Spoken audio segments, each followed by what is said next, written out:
Your Bibles with you. Turn to Matthew chapter 13. That's where our lesson is going to be from. Matthew chapter 13. Now, I don't know if you remember this or not, but this is my made-up outline of the book of Matthew. And I don't know if anyone else has one like this. So there's probably weird stuff or wrong stuff about it, but this is how I think of it in my head. The book of Matthew is about Jesus being the great king, but also the great teacher. Back in the first century, a lot of people were really into rabbis, into very famous preachers. And so if you ever hear a preacher start talking about marriage, divorce, and remarriage, you'll spend some time in Matthew 19, and you'll hear about two competing rabbis, Hillel, H-I-M-I-L-L-E-L, and Shammai, S-H-A-M-M-A-I, I think is how you transliterate it in English. And one of them said you could divorce for any reason, even if your wife ever burnt bread. That was the Shammai side. The Hillel side said that marriage, you could only divorce your wife for sexual impurity. And so they were two competing things. And so every once in a while people will bring up, but as you were there in the first century world, you had a lot of very famous preachers, and what they would do is they were the ones who would interpret the scriptures for you. If you really are interested in that, it goes back to that area, that 400 years and the Maccabees. That's where all these rabbis came from. Paul grew up at the feet of Gamaliel. Gamaliel is the grandson of Hillel. And so there you see some of the lines of where Paul would be coming from in his understanding of the Old Testament.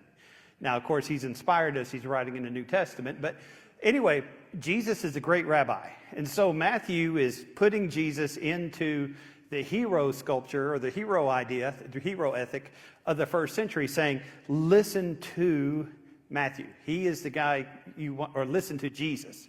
That's who you want to listen to. So anyway, the outline, first 4 chapters are proving to you and to me that Jesus is a great rabbi. We know it because of his genealogy. In chapter 1, he comes from Abraham, and through David, he sits on the throne forever. All right? We know it from chapter 2 as we go through the birth of Jesus. 5 times we see that his birth is a fulfillment of prophecy. We know it because when we read in chapter 3, the baptism of Jesus, at the very end of it, God says, this is my beloved son in whom I'm well pleased. And we know it because in chapter 4, he defeats Satan. And so 1 through 4 prove that Jesus is the Son of God, that he's a great teacher. And so then at the end of the book, when you get to the other side over there, you'll see in the death, burial, and resurrection, once again, proof that there's nobody who compares to Jesus. Jesus is the great teacher. And between those two, you have what we call 5 sermons. Some people will compare this to Genesis, Exodus, Leviticus, Numbers, and Deuteronomy. I think you're stretching to do that. But we have 5 major sermons. The sermon on how you live. That's the Sermon on the Mount, as we know. You have the sermon which is found there in chapter 10, which is talking about, as he's going through, how did I label it? Well, it's a missionary sermon, talking about how those who are outside will be brought in. Tonight we're going to talk about the 3rd, and that is what's called the parabolic. It's about the kingdom. And so we have the kingdom sermon, and then we'll talk about the church sermon in chapter 18, and then we'll talk about, at the end, 23 and 24 and 25, the last times sermon. What will it be like on those last days? And so that's kind of how the book of Matthew works together. And so in our study, that's what we're working on. There's other ways to outline it, but I thought that's what we would do. Now, we open up here in chapter 13, and Jesus introduces a way of teaching. It's a parable. And a lot of times we think, well, what is a parable? If you break it into 2 parts, para and bole, those 2 words mean to throw down something beside. And so a lot of times we say he throws it down. It's an earthly story with a heavenly meaning. My way of explaining it is, well, a lot of y'all really fish well. I don't fish very well. I have learned, especially with my kids, when I go fishing, it's better to not catch anything. That way you don't have to clean anything. You just, go to Captain D's or Long John Silver's afterwards, and we all call it a win. But if you catch something, you have your fish, and you get your camera, and you're standing here, you have your camera right there, and you hold the fish right there, right? So even if it's a minnow, it looks like a whale because you're playing with the perspectives. And so if you really want to see a perspective on your fish, Palmer, if you're trying to be honest with your fish, what you have to do is you have a quarter next to it. Now, those of you who catch more than minnows like I do, you'll have a ruler. The way some of y'all fish, you might need to have a car. But you hold up a ruler against that fish, and that means whatever perspective you have, you see exactly how big that fish is. Now, think of that principle. That's what a parable is. Jesus is talking about stuff we understand. He's talking about money a lot of times. He's talking about farming a lot of times. He's talking about sheep a lot of times. And he's giving a simple story that displays a heavenly truth, a spiritual truth. And it's also said in a way in which we can remember. All of us remember, hey, there's a guy with 100 sheep. He loses one. Remember that one? We know these parables because the story sticks with us. But when you read a parable, and when you're studying a parable, be careful. It's not allegory. It's a simile. Like or as is used. It's not an allegory. Those guys, Augustine, Irenaeus, a lot of the early church fathers used to go deep with a parable. And they would go so deep you would lose the entire meaning. Let's do the Good Samaritan, okay? The Good Samaritan, you know the story of the Good Samaritan. Let's talk about what some of the early church fathers said the Good Samaritan was about. The road from Jerusalem to Damascus. That is our journey in life, right? And let me go back and look at some of these. All right. The man who is attacked, that would be Adam. The robbers, that would be the demons and sin. The priests and Levites represented the old law. The Samaritan represented Jesus Christ. When the victim was healed, that represented him taking of the sacraments and holy oil. The inn, which he's taken to, represents the church. The 2 denarii paid to help him were the Old Testament and New Testament, which helped him see the church. The innkeeper were the church leaders and elders.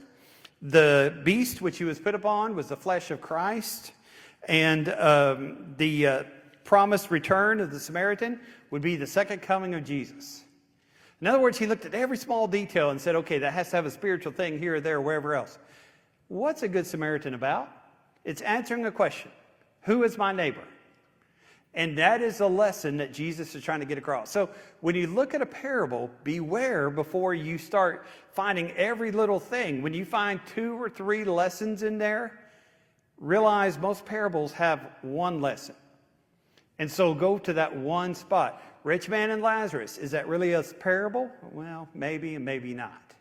But we take this whole thing of afterlife, and you've seen the chart of where, there's Hades and paradise and Tartarus and all these things. Jesus told us a parable, or not parable, of the rich man and Lazarus to tell us about how we need to treat one another. That's the main message. Be careful before you go a lot deeper. All right, any comment on that? Thoughts? Oh, you are used to the last guys who were there. All right. When we'd go through and nobody really got to talk or anything. So we've got several parables we're going to look at. First of all, let's talk about, each one of these is going to be about the kingdom and how the kingdom works. The very first one's the kingdom's beginning. And I like this. I found it, so I put it on here. It may be a little bit difficult to read. But it's the one that we throw out all the time, right? Luke chapter 8. There is a farmer, a sower. He's going out and he's throwing his seed everywhere. And as he's going, the seed falls on different places, depending on your heart, depending on what's happening. And that which falls on the hard soil, the pathway, can't penetrate. Ground's too hard, so the birds come and take it. That which falls as you go along on the shallow or rocky soil, it's able to sprout, but it's not able to go very far. That which falls on the thorny soil or the weeds, well, it's able to get in there and sprout, but it's competing with everything so much that it's not able to flourish. It's getting choked out. And that which falls on the good soil, 30, 60, Matthew says even up to 100-fold. All right, here Jesus is telling us how the kingdom begins. The kingdom comes when Luke chapter 8, verse 11, the word of God is planted in our heart. And so you preach the gospel to everybody. but everybody's going to hear something different. And everybody is going to react differently. In Acts 7, when Stephen preaches, the people are cut to the heart. In Acts 2, when Peter preaches, people are cut to the heart. But their hearts were very different, right? Stephen was murdered. In Acts 2, 3,000 people were baptized at once. It all depends on the heart. And so what's the lesson that Jesus is preaching right here? You need to have an open heart. You need to have a listening heart in order to accept the gospel. Speaking of which, let me go back real quick and let's talk about, again, let me see if I can find it. Talk about these parables, because there's two passages I want us to look at. As you look a few verses down in Matthew 13, the apostles come to Jesus and they say, Jesus, why are you speaking in parables? Why can't you just plainly say whatever it is you're saying? Why are you telling us this story and we've got to do all these things to figure out this story or whatever else it might be? And Jesus says this is a test of the heart. Those who don't want to hear, they're going to sit there judging Jesus, and they come home and say, I don't know what he talked about. He was talking about plants. He was talking about fishing. None of this sounded very spiritual to me. I don't like him as a teacher because none of it made any sense. He's just telling a bunch of silly stories. But those who have an open heart, like we see here, they hear these parables, and then they begin to look within it, and they see the spiritual truth. They see the spiritual truth that's there. So he's going to quote. Jesus quotes out of Isaiah 6. He quotes out of the book of Psalms, where it said, those who wish to hear, those who have an open heart, are going to understand the message of the gospel. But those who do not have an open heart, they're going to turn away. Now, later in the chapter, Jesus says the reason I'm preaching in parables is because it's always been prophesied that it's going to go this way. Hardly anyone ever spoke in parables before. Now, there were a few fables in the Old Testament spoken, but parables were kind of one of the things that mainly just Jesus taught. But he would teach this because those who were not spiritual in nature would hear some silly story, and they would think, I don't even know who this guy's talking about. But those who were spiritually insightful would see these things. That's why we get to the very last of the chapter, and Jesus says, did you understand what I said? And they said, absolutely. Because those who are spiritual will hear these things, and they'll see the application which is there. So we look at this parable of the soils, and we see how the kingdom begins. You have to have an open heart for God. Now, every once in a while in the spring, we'll start our garden, right? And as you start the garden, you have an area, hopefully it's been worked on and everything else. Very few of us have enough lime in the soil to really do a garden well. Very few of us have the accoutrements or whatever that you add, or you could add them and make them better. And so many of us will till. Many of us will add nutrients of one sort or the other, and we'll prepare that soil. And as you prepare that soil, then your tomatoes will do okay, and then your squash and your cucumbers will do okay, or whatever it is that you're growing. When you think of that we have to do, how do you apply that to this parable? What do you need to do to your heart to make sure that you can receive the gospel? How would you answer that question? You got to prepare it. All right. You've got to do whatever it is you do on Saturday night or Sunday morning.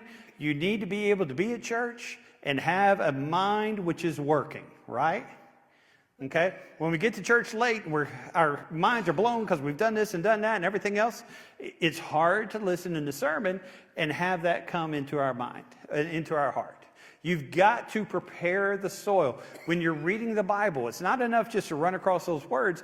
You've got to understand what you're reading. You've got to see an application which is there in order for it to work well.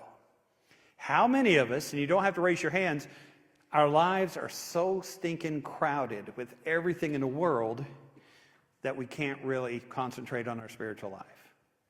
How many of us hear God's word and we know it, but we've never developed roots, and so as soon as something terrible happens in our life, we leave God? How many of us already know everything we need to know, and the preacher, the Bible class teacher, whoever it is, sure doesn't know more than we do. And so whatever he says, it can't apply to us. And so it's just there on the outside because we're hard soil, which is there. And so Jesus begins with talking about how the kingdom begins. Then he talks about wheat and weeds. Wheat and weeds. Man goes out and he plants all the wheat out in his field. Now, out in Texas, the way preachers always talk about this is they say a high school boy goes out a couple weeks later because he doesn't like this man, and he sows Johnson grass everywhere. Later, the guy falls in love with the farmer's daughter. They marry, and the next generation, he's got a field of Johnson grass. And that's what he's walked into. Well, this is probably barley and probably a weed called Dremel. I don't know exactly for sure, but that's what a lot of commentaries will say. Both of those grow with the stalk looking very similar. But when wheat or barley is about ready and mature, it kind of bows down. Dremel grows these poisonous berries. Well, if they are growing in the same field, their roots will interlock. And so if you pull the weeds, guess what happens to the wheat? It comes up as well. Also, unless you are a very, very good horticulturalist, a person who understands plants, it's very difficult to tell which is which until they become mature. And so if you go out there and you're going to pull all the weeds, you're probably going to pull up some wheat as well.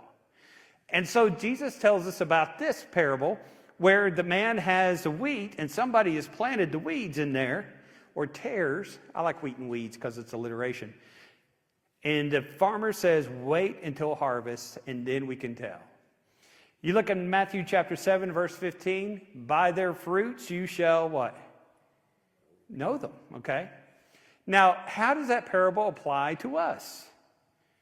There's some times where we can't say I would do this, and I can't say that you would do this, but some other people might look around and say, oh, there's that family over there, they show up at church late. Their kid really doesn't do very well in Bible Bowl.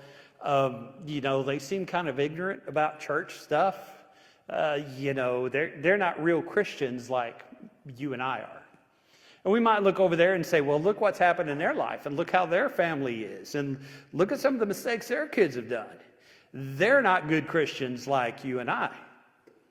Well, when you and I judge like that, what's the weakness? Is shallow, okay?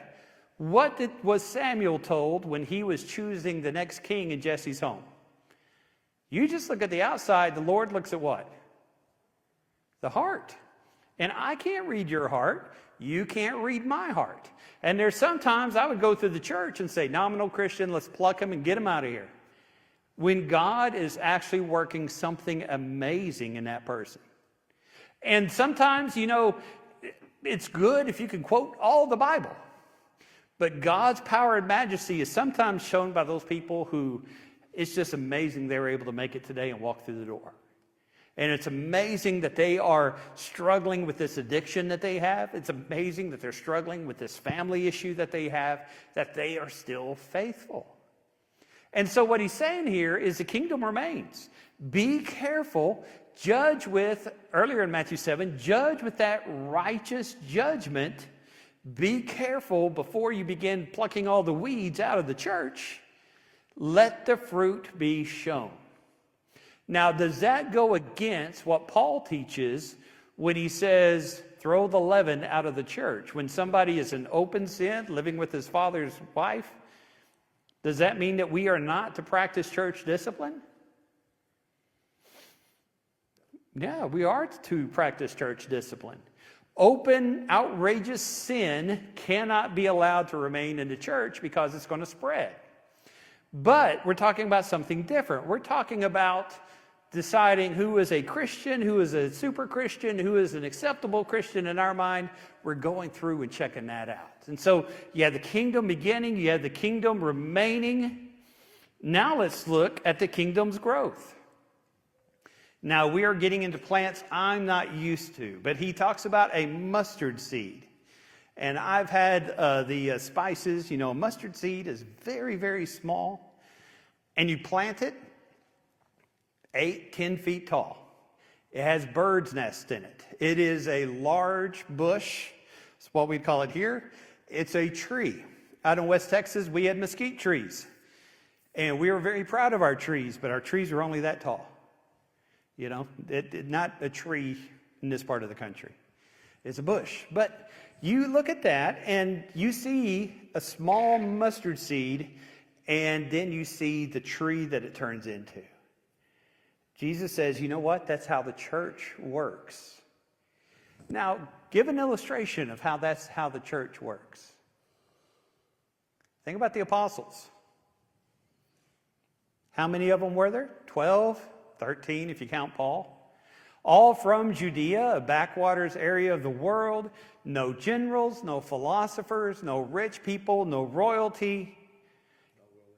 Not well educated. Even when they're before the Sanhedrin, the guys were like, these guys did not go to college. They're not well educated. Yeah. This congregation started with about 6 to 8 members. Yeah. The Benton Church in 22, isn't it? 22, yeah. In 22, started with about 6 members. Started in someone's house, and we ended up in the courthouse, and then we ended up in the building where we're at now, or we're in downtown. And look at what's been affected by this congregation. You look in Acts chapter 17, this is just a few years, 30, 40 years after Jesus. Those folks in the book of Acts, they're saying, these guys have turned the world upside down.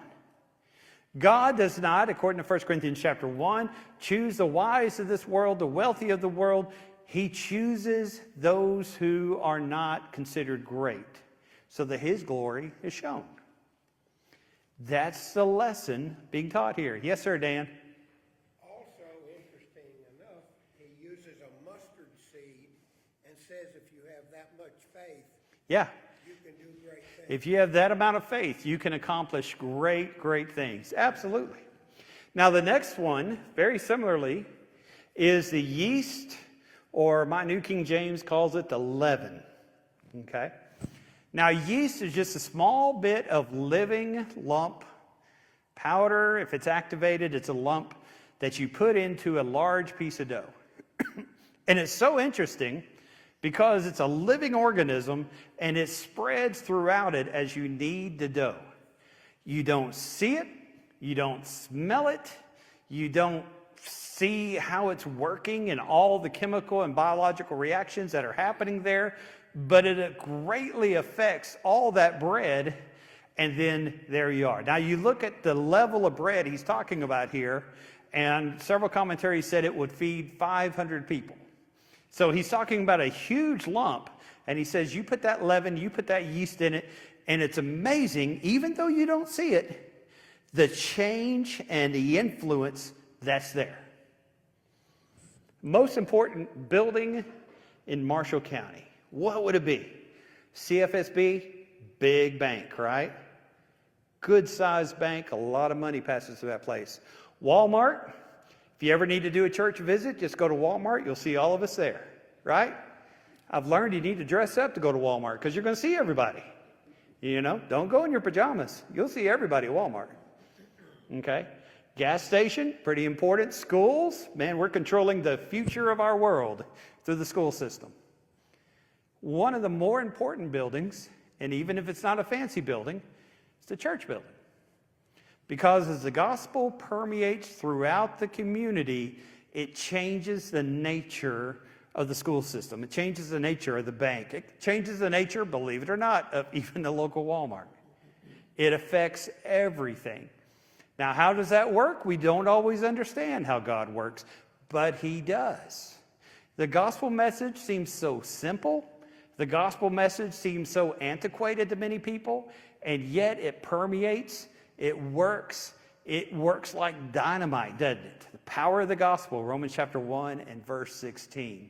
So you see that super duper power as it goes through in the things which are happening here. All right. The next one that we're going to look at is the value. There are businessmen, there are realtors who you show them a vacant lot and they can tell you quickly if it's worthless or if it's worth a fortune. Location, location, location. how flat it is, topography, all these different things. They're able to look at that, and as they look at that, they see the value that's there.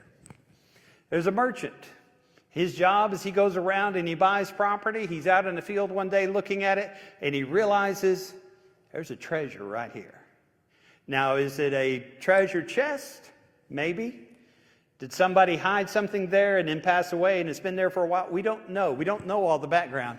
But this man has a trained eye to look and see the value of something which is there.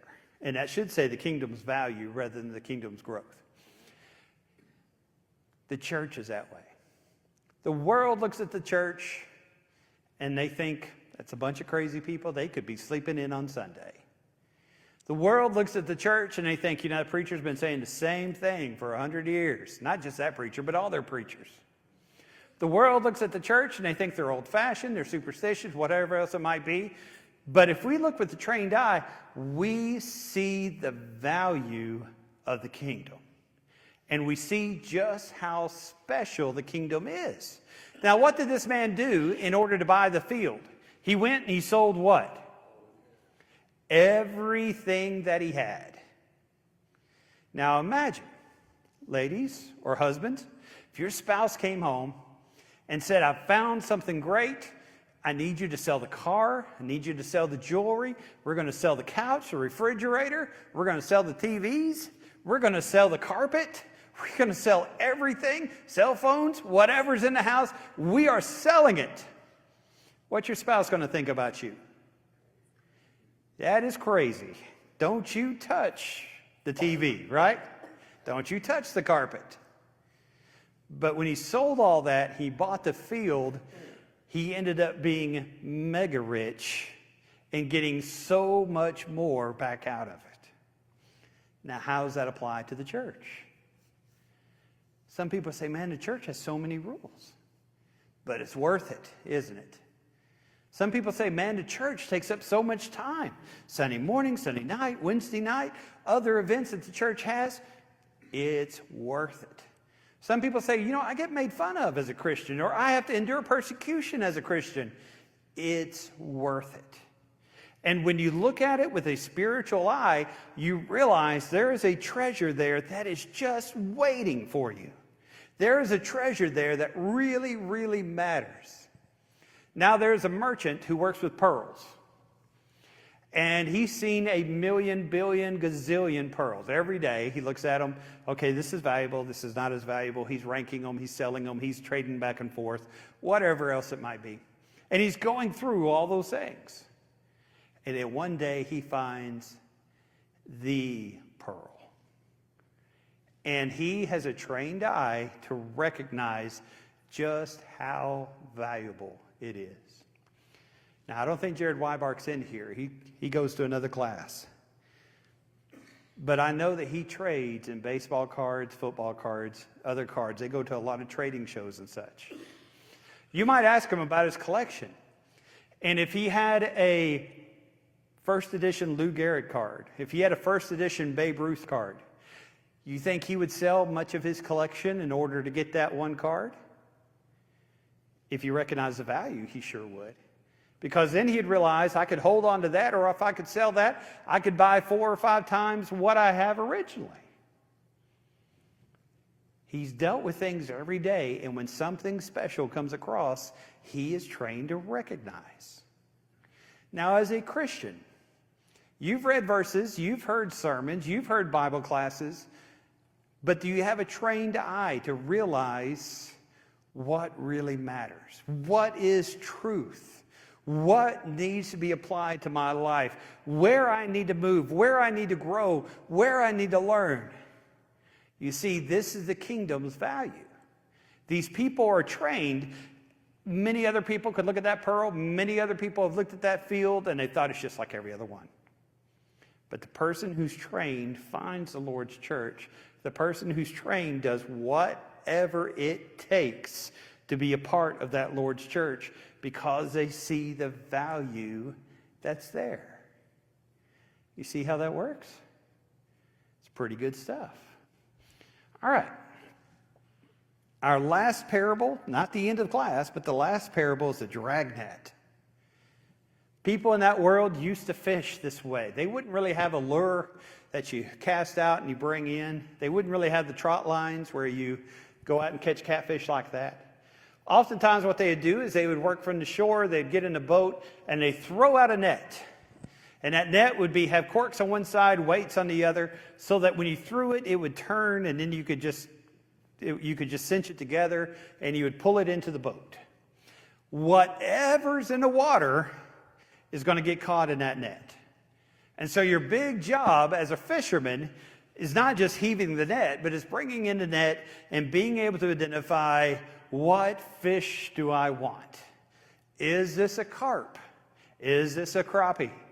Is this a bass? Is this a skipjack? What kind of fish did I just catch? And so the fisherman's going through his net, and he sees the fish that make him some money, and he throws it into the vessel, and he sees the fish that's just a trash fish. He's not going to throw it back in the water because it will reproduce and make more trash fish. So he throws it over into the fire, make sure it dies.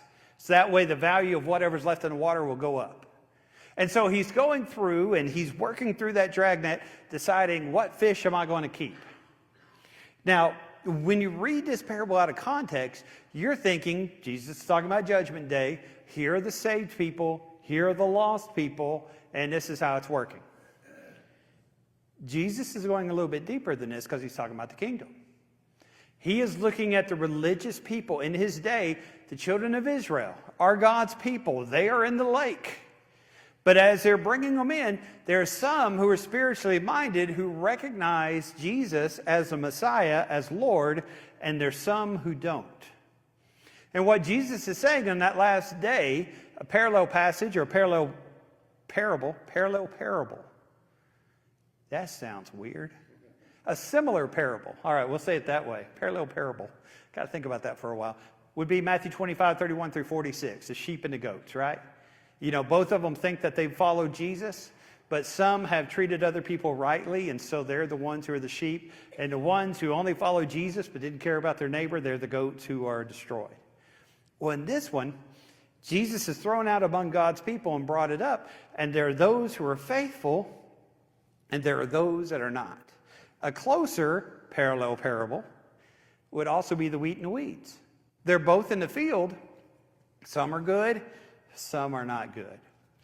Now, what's interesting when you read through this section is Jesus' description. He defines hell, a place of fire, brimstone, death. What I'm fascinated with is Jesus very rarely defines heaven. John 14, he says, I'm going to a place, I'll bring you with me. You're going to be with the Father. Today you'll be with me in paradise. But he doesn't spend a lot of time saying, hey, heaven's going to be awesome. Heaven's going to have a lot of light. Heaven's going to be this or that. He really just says, heaven's with me. And so that's the motivation, not the gold in the street, not the, it never gets dark. The motivation's you're always with Jesus. But hell, he describes 19 times in the Gospels. It's a place of gnashing of teeth. It's because of pain. It's a place where the worm never dies. You can just never die. It's a place of darkness. It's a place reserved for all the bad people who are there. It's a place where you're separated from God. He's very descriptive as he goes through that. So it's pretty interesting as you look at this and see that idea. Now, at the end of all these parables, he comes in and he says, do you understand what I'm saying? And they say, yes, we understand it. Now, when you put all these parables together and see that each one's talking about the kingdom, you see, once again, he's the master rabbi, he's the master teacher. He is working through all these parables saying, this is what the kingdom's like. If you want to be a part of the kingdom, get your heart in the right place. Have good soil, which is prepared for when the seed comes. If you want to be a part of the kingdom, beware, because some of those people in the field are not what they pretend to be. You've got to be very careful when you're around them. If you want to be a part of the kingdom, you've got to recognize the value which is there and the growth which is there. That mustard seed, that leaven is working through. There's influence everywhere. People may not think the church is powerful, but it transforms people from sinners to saints. You want to be a part of the kingdom? You need to see the value. What's it going to cost you to be a Christian? Everything. but it's worth it. And then you see the dragnet.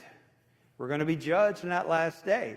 And as we're judged in that last day, Jesus is going to separate us either to that vessel where we're always with God or to that fire where we are separated forever. Now, what's fascinating is right at the end of chapter 13, Jesus leaves the lake. He's teaching sitting in a boat. All the people are on the shore. I neglected to say that at the very beginning. He's in a boat, and all the people are at the shore where he can preach to them. He gets out of the boat, goes home, and here's a master teacher who's just delivered one of the most awesome sermons ever preached. And what did the people back home say? Son of Joseph, we watched this boy grow up. He can't be the Son of God. He's one of us. And so even those who are closest to Jesus, who saw him grow up, are rejecting and hating Jesus. Their soil is not right, is it? They do not recognize the value. They do not see that something which seems insignificant is going to be made great in God's eyes. And so they, in their disbelief, are proving every one of these parables to be true. See how that's kind of neat, how that works that way? All right. Now some lessons real quick. All right. Lesson number 1, as we look at that, we have to remain open in our Bible study. I love one of the things he says at the end. When he's talking about the kingdom, he says it's like a person who is always bringing things out of his house. Some things are old, some things are new. He's always pulling this out or that out or whatever else it might be. Sometimes I have an opportunity to go visit. A lot of times when I go visit, it's pretty awesome seeing what people will show you one way or the other.